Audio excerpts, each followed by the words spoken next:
Anarchy, think of chaos and mayhem. So they assume that an anarchist must be in favor of disorder and violence. That is the complete opposite of the truth. Most objections and complaints about the anarchist or voluntarist philosophy are not actually about the philosophy itself, but result from people misunderstanding what the philosophy is all about. To illustrate a few points, we will use the example of two fictional islands. Authoritania, where there is a ruling class or government, and Anarchia, where there is no ruling class of any kind. We will use these islands to examine several common misconceptions about anarchism. Lots of people think anarchy means every man for himself, or survival of the fittest, or the absence of any social cooperation or organization. They think that anarchy means everyone has to be self-sufficient. This comes from the false assumption that some kind of government is necessary for any organization to occur. Whether it's part of a republic, a democracy, a kingdom, or a dictatorship, a ruling class issues orders called laws and punishes anyone who disobeys them. That is not cooperation. That's domination. It's one group forcing its will on another. Authoritarianism can be used to force people into organized patterns, but that does not mean that people are incapable of organizing their activities without being forced. The most productive and useful examples of organization that we see today are anarchistic in nature. No one was forced to build the grocery store you go to. No one was forced to produce or sell anything in it. Everyone involved in the vastly complex operation of growing your food, transporting it, displaying it in the store, and selling it to you, everyone involved participates voluntarily, working in exchange for money. You and all the other store customers choose freely which store to go to and what to spend your money on. This purely voluntary arrangement allows for an amazingly complex degree of organized cooperation without anyone being coerced to participate. In contrast, under government, a very small group of people comes up with an idea and forces everyone else to participate in it and provide for its funding with tax dollars. In the authoritarian version of a supermarket, the ruling class would tell people what to produce and how much, what prices to charge, and they would tell customers what they must buy and what they must pay. Anyone who did not comply with the centralized master plan would be punished in some way. That is how government does things. Which one of these would you prefer? Another common but incorrect assumption is that if there were no ruling class or no government, people would have no way of defending themselves against common criminals or foreign invaders. Again, this is simply not true. The government version of protection is inherently hypocritical. Governments will use their hired law enforcers to find and lock up some of the private thugs and thieves and prevent them from preying on people. But every ruling class gets the money for its operations by way of taxation, demanding money from its subjects and punishing those who don't pay up. Oddly, every ruling class insists that it needs to be able to forcibly control and extort money from people in this way in order to protect them from private criminals who might try to forcibly control and extort them. In contrast, if there is no government, people do not lose their inherent right to defend themselves from violence or to defend what they have from those who would take it. Every person has this right, and they also have the right to organize and cooperate with each other to exercise that right. Organizing for mutual defense does not require any government-granted laws or authority. No one wants to be attacked or defrauded, and everyone wants to feel safe. Whether each person takes this on himself or herself individually, or whether they hire and organize others to do it on their behalf, it can be done on a voluntary basis. Those who insist that government is necessary often claim that if there wasn't a government, then smaller private gangs would spring up to enslave and rob people. Organized crime gangs exist along with government, and most people do not understand the dynamics between them and how government enriches and empowers organized crime while appearing to fight it. Black markets enrich organized crime, and money allows them to buy government protection. There's no reason to think they would do as well in an environment of freedom, where they would have fewer ways to make money and would be up against both individual and organized armed citizens. A criminal gang that's recognized as such has far less power than a gang whose aggression is perceived to be legitimate and proper. And that's the gang we call government. When thuggery is called law enforcement, and thievery is called taxation, and self-defense is called crime and terrorism, then even the widespread ownership of firearms can't do much to stop the aggression. Imagine a private gang trying to do the things that government does without the aura of authority, and imagine how a well-armed population would respond to this. The gang would fail quickly and dramatically. Another concern that people have when they first consider the idea of a stateless society is that some people are truly malicious, destructive, and sociopathic. The concern is that these people would be free to do anything they wanted and no one would stop them. But this concern is again based on a basic misunderstanding of human nature. Wherever we have a government ruling class, we still have freelance thieves and thugs who are not deterred by the laws of the politicians. In some instances, they're stopped by force by the police, or they decide not to commit a crime for fear of what the police might do to them. What makes this deterrence work is not the legislation or the official badges, but the simple threat of harm to the sociopath. It really makes no difference whether the threat comes from the police, or another citizen, or even another criminal. A sociopath doesn't care about laws or social rules. He cares about avoiding pain and hardship for himself. This is still true when a government ruling class is not involved at all. If the intended target of a would-be carjacker pulls out a gun, it doesn't make any difference to the carjacker whether that person has a badge or whether there's a law against taking people's cars. Discouraging nasty people from hurting others does not require special authority, only the ability to use defensive force. Ironically, though people hope that government will protect them, having a government, a gang which is believed to have the right to tax and control people, just creates one gang so big and powerful that normal people can't resist it. In short, to create a huge gang and then give it societal permission to control and extort people with the hope that this gang will prevent theft and thuggery is simply a self-contradictory idea, but that's what government always is. Some people might assume that if people organize for mutual protection and defense, then that's what government is. But there's an essential difference. People coming together to do something that everyone has the right to do, such as defend yourself, doesn't require any special authority.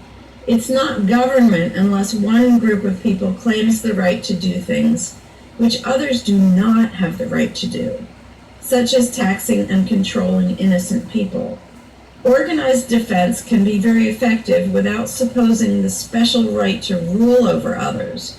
In other words, without being government. In contrast, governments rob the people they rule of far more wealth than private crooks could ever manage, making the idea of a protector government ridiculous. Another common objection to the idea of a stateless society is the notion that if not for a group of lawmakers telling the rest of us how to behave, we would all behave like stupid, irresponsible, violent animals. This claim implies one of two things. Either we normal people have no idea what is right and wrong unless and until politicians tell us, or The only reason we want to do the right thing and coexist peacefully is because politicians told us to. A quick examination of your own motivations will show you that neither of those things is actually true. It's particularly odd to make this argument in a society where politicians are voted into power. If the people themselves have no moral code and no conscience, and are just stupid, violent animals, why does almost everyone want government to keep the peace and protect the innocent? Would a population of vicious, heartless, evil people try to elect good people to keep the evil people in line? Obviously not. The goodness and the desire for order and peace comes from us, not from the lawmakers we vote into office. The same holds true of everything the government does. If people are so short-sighted and selfish that they can't be trusted to voluntarily organize and raise money for whatever they deem important, then how can those same people be trusted to decide who should be in power? The implication is that the average person can't be trusted to run his own life, but can be trusted to choose someone to run other people's lives. Government is really not a civilizing influence. It's actually an uncivilizing influence. People who would never personally rob their neighbors constantly use the government to do it for them by way of taxation. People who would never dream of trying to control minute details of their neighbors' lives think it's just fine to vote for politicians to do it instead. Government gives everyone the opportunity and encouragement to rob and control other people without risk. So government, rather than serving as a check against the imperfections of our nature, instead drastically amplifies our greed, irresponsibility, and malice towards other human beings by giving us a legally acceptable and risk-free way to interfere with the lives and choices of our fellow men and women. Government brings out the criminal and busybody in everyone. In contrast, in the absence of a ruling class, people would lose their ability to ask lawmakers to interfere with their neighbors' lives. And we would not have law enforcers who could avoid responsibility for evil deeds by claiming that they were just following orders. Throughout history, far more theft, assault, oppression, and even murder has been committed by those acting on behalf of a supposed authority than by anybody else. Even basically good people, when they believe in government, will condone things or do things which they know would be wrong if they did them on their own. Most people know that theft and assault are bad, but they imagine that controlling their neighbors and forcing them to spend their money on things they don't want is perfectly moral and legitimate when it's done by way of the political process. Wrong becomes right when it's called taxation, legislation, regulation, and war. Anarchists know better. They know that human society will never be perfect, but it would be a whole lot better if evil deeds were committed only by genuinely nasty, sociopathic people rather than being committed wholesale by basically good people who think that violent aggression is okay when it's called law enforcement. The fundamental principle of voluntarism is very simple. It's wrong to initiate violence against any other person, regardless of badges, laws, or alleged authority. The only time the use of force is justified is to defend against aggression. Almost everyone understands this on a personal level, but they've been taught that this basic rule of social living does not apply in the game of politics and government. Most people already know how to get along with others, and most people want a peaceful and just society. Our morality doesn't come from politicians making laws. Our ability to organize and cooperate doesn't come from the ruling class. When people escape the belief in government, they don't suddenly turn into violent animals. Our inherent right to defend ourselves and our ability to defend ourselves is not served by government. In fact, It's threatened by government more than by anything else. Ruling classes do not produce peaceful coexistence, but rather perpetual conflict and violence. Our belief in government authority takes our compassion, virtue, and good intentions and turns them into power for people who crave power and riches. Of course, the people who benefit most from the political racket will put a good spin on the system and do their best to convince people that it's a social necessity. But ask yourself this: have the thousands of laws, regulations, and taxes imposed on you by politicians made you a better person? Have they made you more productive or more caring? Is the world better off with the politicians taking your money and telling you how to live your life? Or do you think it might have been better off if you'd been allowed to spend your own money and make your own decisions? Is society really best served by a small class of people forcefully imposing a centralized master plan on everyone else? Can the orders and threats of a ruling class make the world what it should be? Or would society be better served by human freedom and respect for individual rights, by voluntary cooperation and peaceful organization? If this second option sounds better to you, maybe you should learn more about anarchism. Some people dismiss anarchism as a utopian idea that would only work if everyone were generous and compassionate. Obviously, everyone is not generous and compassionate all the time. But these people need to look at the other side of the coin. If people are too stupid, greedy, and malicious to be free, aren't they too stupid, greedy, and malicious to be trusted with power over others? Whether people are inherently good, bad, or some of each, giving a person power over others is not going to make that person better. In fact, power has historically been known to corrupt people and make them worse, whereas the discipline imposed by the equal freedom of everyone else brings out the best in human nature. Most people today think that we need some form of government because they mistakenly believe that obedience to authority makes us all more civilized, moral, and peaceful. In reality, it has always done exactly the opposite. Everyone knows that governments can be corrupt, abusive, inefficient, counterproductive, even tyrannical. But most people assume that the way to fix that is to get the right people into power. People have spent centuries trying to create a good society using different kinds of ruling classes, different legal structures, different ways of choosing the rulers, and so on.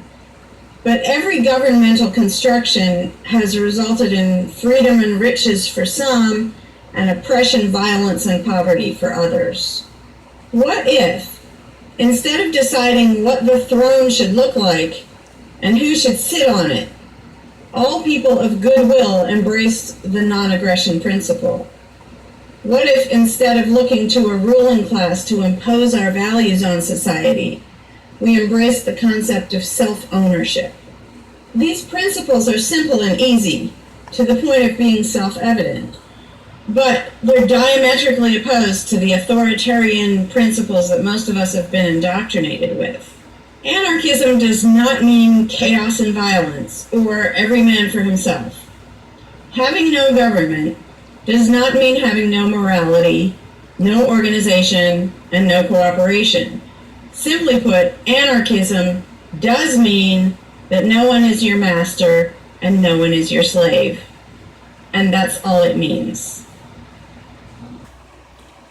Well, guys, this is the 1122 Wingnut Radio out here. Hopefully this will explain a little bit about anarchy and anarchism. I'm mirroring this video. This is not my video, obviously. But I wanted to share